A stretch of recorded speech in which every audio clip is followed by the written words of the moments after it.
ഇൻസ്റ്റഗ്രാമിലൂടെ പരിചയപ്പെട്ട് 17-കാരിയെ പീഡിപ്പിച്ച കേസിൽ ഒളിവിൽ പോയ പ്രതി 6 മാസങ്ങൾക്ക് ശേഷം പിടിയിൽ.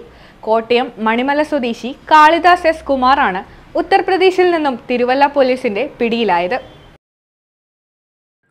ഇൻസ്റ്റഗ്രാമിലൂടെ ബന്ധം സ്ഥാപിച്ച ശേഷം പ്രണയം നടിച്ച് പ്രതിയുടെ വീട്ടിലും മറ്റ് സ്ഥലങ്ങളിലും എത്തിച്ച് 1.5 വർഷക്കാലത്തോളമായി പ്രതി പെൺകുട്ടിയെ പീഡിപ്പിച്ചു വരികയായിരുന്നു.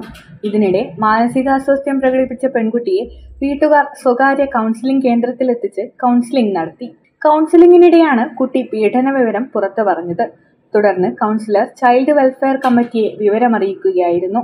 ചൈൽഡ് വെൽഫെയർ കമ്മിറ്റിയുടെ നിർദ്ദേശപ്രകാരം പെൺകുട്ടിയുടെ പിതാവ് നൽകിയ പരാതിയിൽ കാളിദാസിനെതിരെ പോക്സോ വകുപ്പ് ചുമത്തി പോലീസ് കേസെടുത്തു.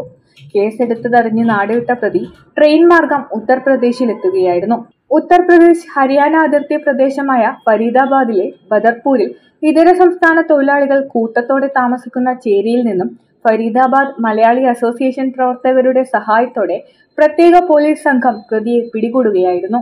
സിം കാർഡുകൾ മാറി മാറി ഉപയോഗിച്ചു വന്നിരുന്ന പ്രതിയെ ശാസ്ത്രീയ അന്വേഷണത്തിലൂടെയാണ് വലയിലാക്കിയതെന്ന് CI പറഞ്ഞു.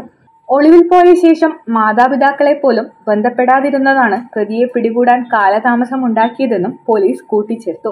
കോടതിയിൽ ഹാജരാക്കിയ പ്രതിയെ റിമാൻഡ് ചെയ്തു.